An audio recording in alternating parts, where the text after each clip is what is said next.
Question 2, expanding the beverage container deposit law.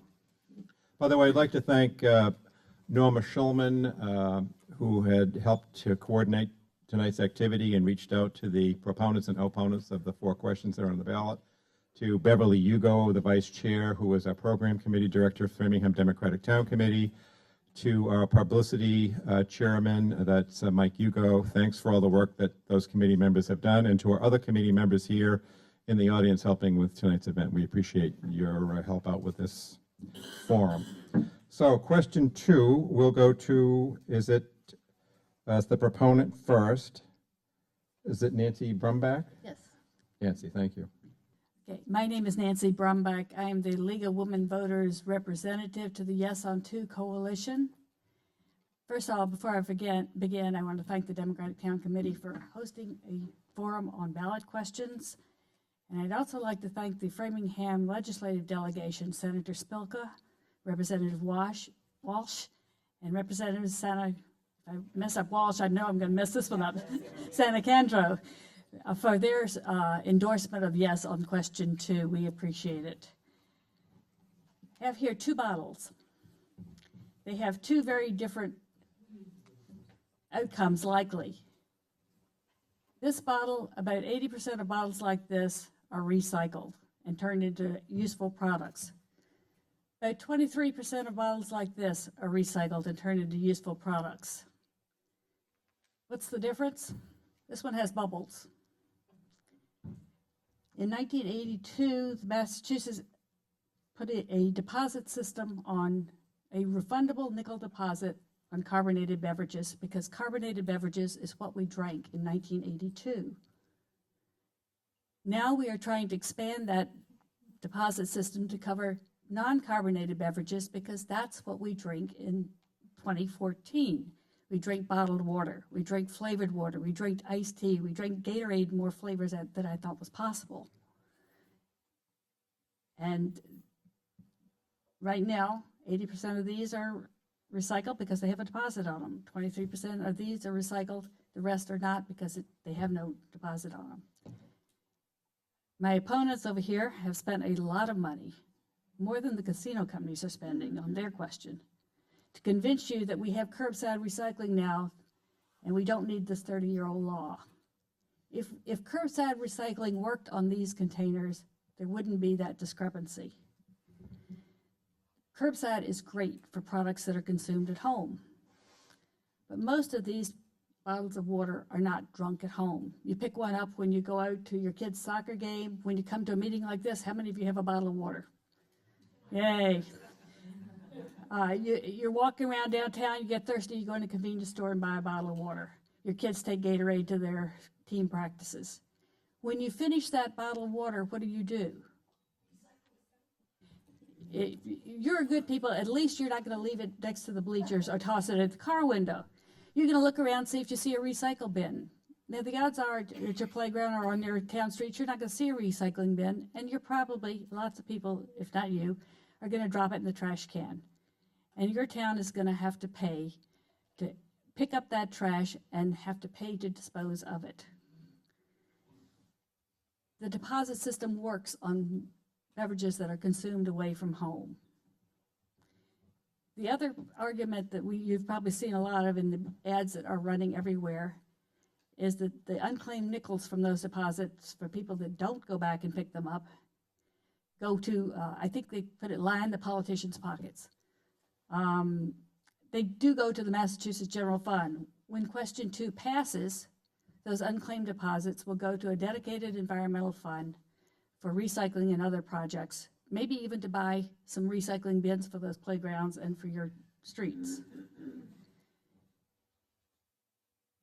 Putting a deposit on this type of bottle, these non-carbonated beverages, would pull about 1.25 billion with a B containers out of the solid waste stream every year in Massachusetts. It is estimated it would save cities and towns about $7 million in trash collection and disposal costs. Not to mention what it does to the litter, that you never see a Coke can on the side of the street, right? You walk over water bottles all the time because somebody picks up that Coke can and takes it back for the deposit. So I urge you to vote with me, vote yes on question 2. It will increase recycling, it will cut litter, and it will save the cities and towns money. Thank you. Thank you. Mr. Chris Flynn? Thank you. My name is Chris Flynn. I am chair of the Vote No on 2 Coalition and also president of the Massachusetts Food Association. We represent the supermarket and grocery industry in Massachusetts. Let me first add, I think Nancy covered that the current bottle law includes carbonated beverages. You should be aware that the expansion proposal that's on the ballot would include all other beverages except dairy, wine, and spirits up to 2 gallons. So I think you have to, that'll come into the discussion of why it is so problematic for a lot of our members to deal with this proposal. But the short is, this proposal costs too much and does too little. We have had a study done that shows that the cost of implementing question 2 would be $68 million. And those are $68 million that are going to wind up in grocery costs. And for all of that, it'll increase the statewide recycling rate by 1/8 of 1%. So we can do better than that. A lot has changed, as Nancy said, since 1982 when the law passed. We are in a far different place as far as what we have available to us for our municipal recycling programs. Over 90% of the residents of the Commonwealth have access to either curbside drop-off or some other municipal recycling program. And other states that have looked at this have said what we need to be doing is increasing the comprehensive recycling programs and getting at 100% of the containers. The expansion with the existing law gets at less than 2% of the recycling stream. So we have the ability, we have facilities now in this state, across the state, that do single sort and single stream recycling. They are opposed to this ballot question because it's going to impact their ability to provide their services, because some of the most important and valuable commodities in the waste stream are going to be taken away from them, the aluminum and the PET plastic, and that is the money that they generate the most income on, which they're able then to make contracts with cities and towns at more affordable rates because they can offset some of the costs. They don't get money from glass. They don't get money from a lot of other materials, but they get money from the PET plastic and the aluminum. And to lose those, they feel will significantly impact their operations. We challenge the proponents' claim that 80% of the non-carbonated beverages do not, that 23% of the non-carbonated beverages do not get recycled. It doesn't even make sense. The statewide recycling rate is 38%. You are not going to have the containers that are the most recyclable, the rigid plastic and aluminum at that rate. We actually commissioned a study that was done by DSM Environmental that we released last week that showed it's over double what they're claiming it is, because that only makes sense. As we grow these single stream facilities, we're recycling more, and that's the direction we should be going at. The statewide redemption rate last reported was 66% for what's in the bottle law. And we know, based on an auditor's report that was done several years ago, that 7 to 11% of those containers in the redemption rate are actually fraud. They're coming in from Rhode Island, New Hampshire, and states that do not have a bottle law. So that brings the rate down, where we're talking about what do you really want to do? Get a small percentage of recyclability through the bottle law, or do we want to go after 100%? And that's where we differ. We would like to go after 100% of recycling, and our stores do their recycling. They recycle all their corrugated cardboard, all their shrink wrap, their organic waste, and there's a better way to do it. And that's our whole opinion on this, is that there's a better alternative out there. Thank you. Great, thanks very much. The first question for both: why were not wine and spirit bottles included in the proposed law? Nancy, you want to take that first?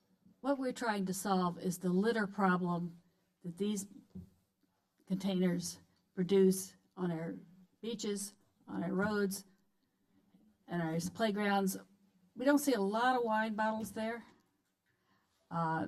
It's the same argument that Chris was making, that they'd like some comprehensive recycling program. No, we're not trying to solve the litter problem as a whole with the bottle bill. We're trying to deal with these products.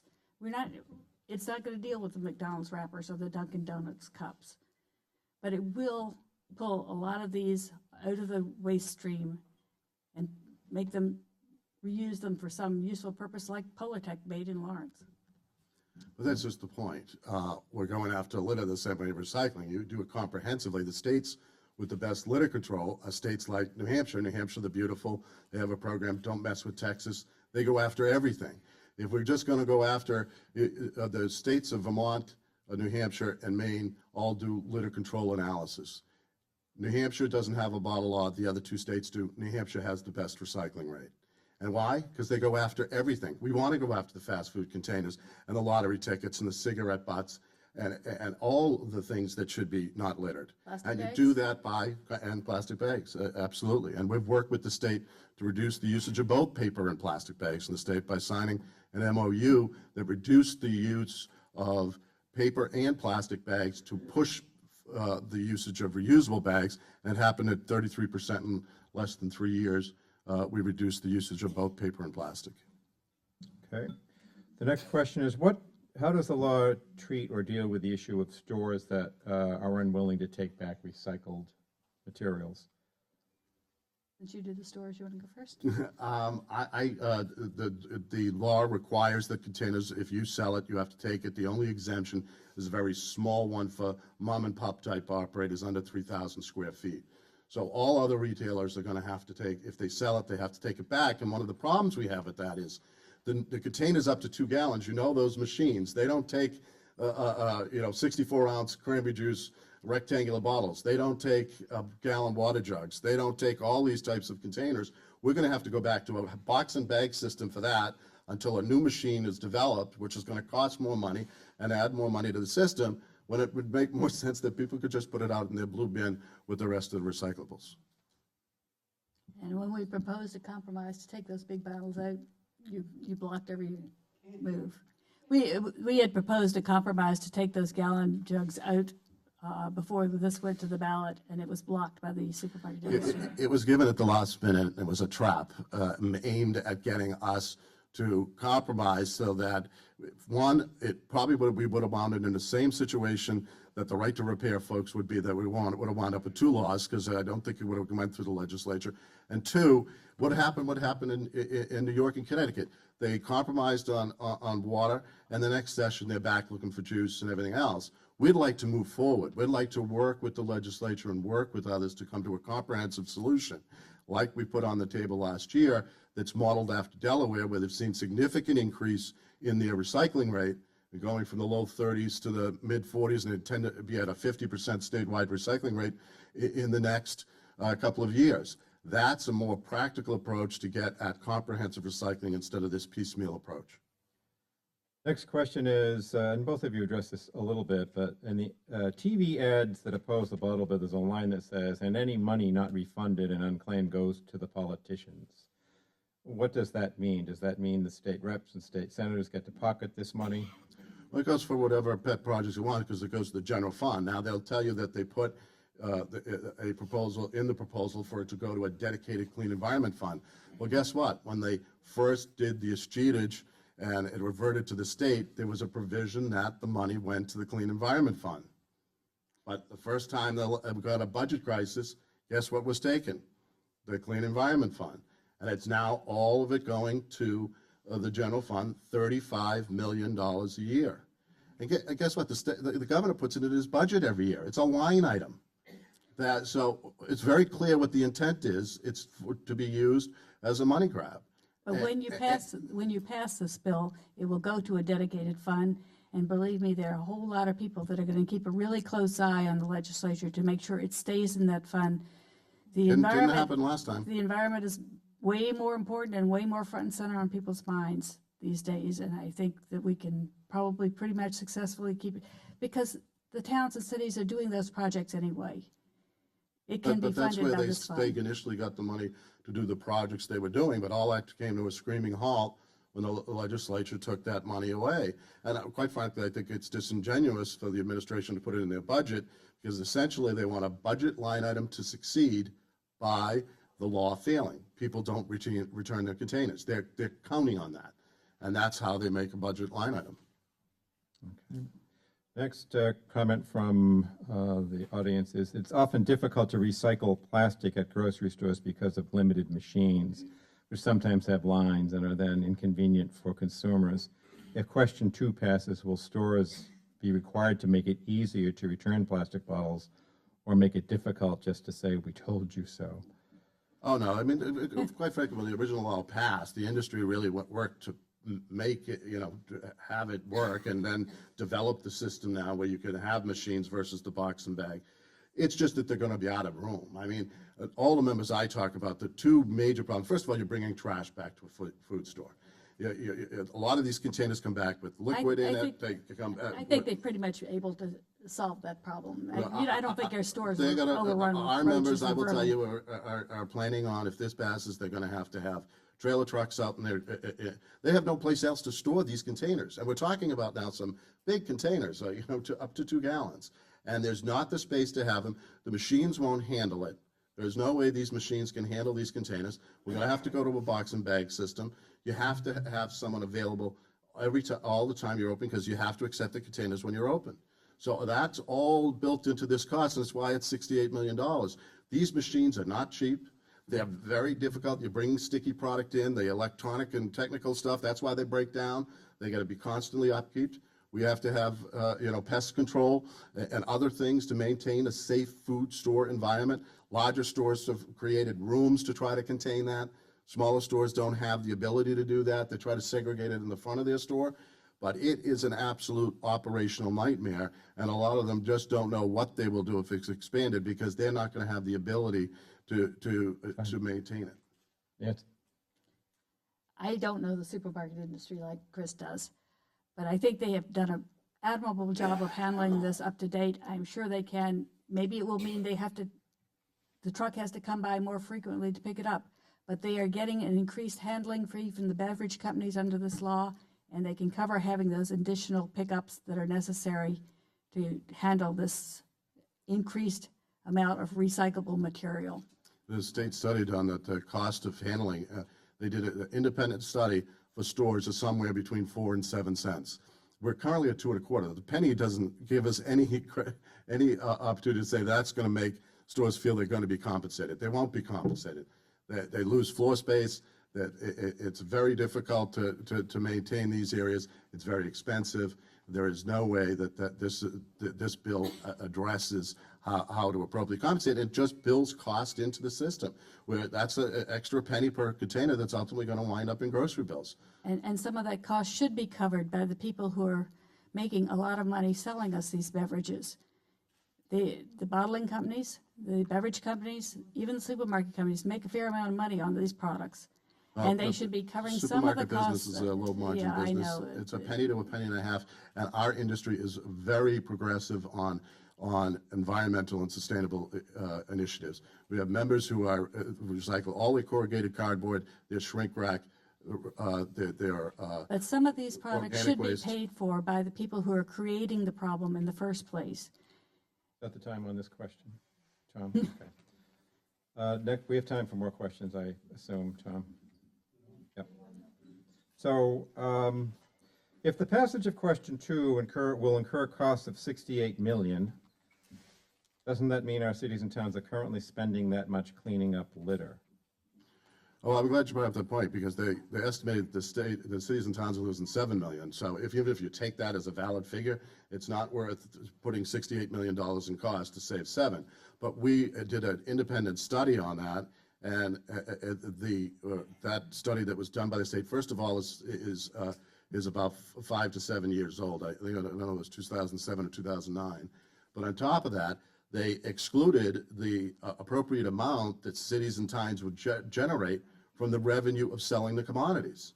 And what they're really losing is somewhere in the vicinity of $3 to $5 million a year on what the cities and towns could make if they collected these materials and had them recycled through their comprehensive programs. So we think that it's certainly not the appropriate way for cities and towns to go, and ultimately they'll lose, because in addition to that, if these single stream facilities can't operate and be funded by the valuable commodities, they're going to have to wind up increasing the cost to cities and towns for their contracts. This independent study was paid for by the beverage companies, and according to the press release on it, it was done using data supplied by manufacturers, distributors, recyclers, and retailers, not by the people in the towns and cities that have to pay to the municipal trash. It was actually people. by the actual product movement. They got actual data to move it. It was peer reviewed by an economic environmental professor at Tufts University who corroborated all the But information in it it. did not include information from the people that actually handle the waste product. Yes, they did. They talked to the waste recyclers and haulers and got data from them.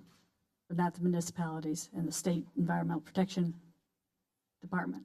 Well, they utilized data that the state has produced and that's on their website. Okay, next question. So, you state that, this is for the no proponent, but both of you can certainly speak to this. You state that you don't want to deal with the recycling issue piecemeal, but isn't moving forward somewhat in reducing bottle trash better than trying to solve all of the recycling issues together, quoting the proverb, "The best is the enemy of the good." Yeah, I think unfortunately in this case, when you go after something, and so, as I talked about in the litter issue, and the same in the recycling issue, when you deal with it piecemeal like that, you have unintended consequences that ultimately hurt the overall cause. And as I talked to you, I went to the single stream facility and had a tour in Charlestown that Casella has.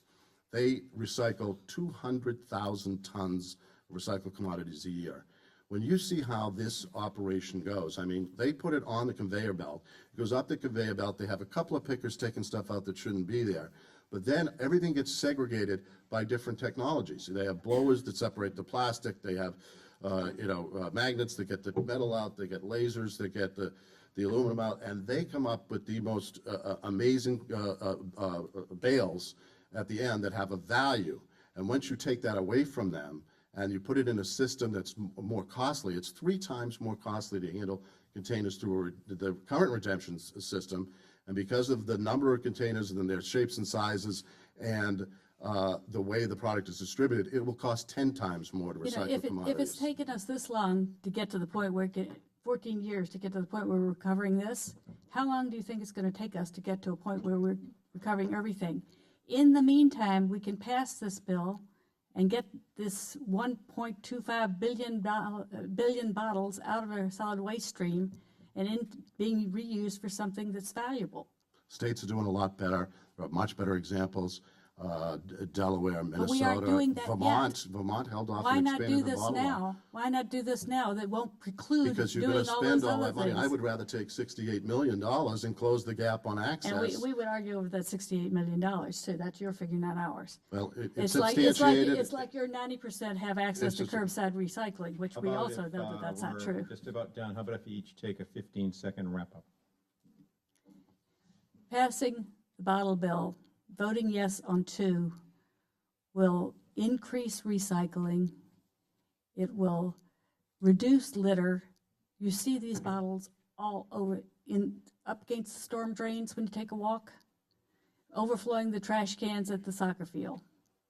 And it will save cities and towns money. That's why 209 of 351 cities and towns in Massachusetts passed resolutions supporting the updated bottle bill. We would urge you to vote no on question 2. It costs too much, does too little, undermines our leadership role we always play in technology and advancing things in the state of Massachusetts. Yesterday's technology won't meet today's challenges.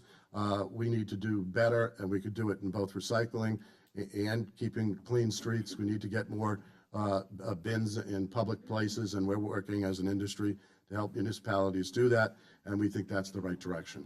Thank you for your time. Great, thank you both so much. Each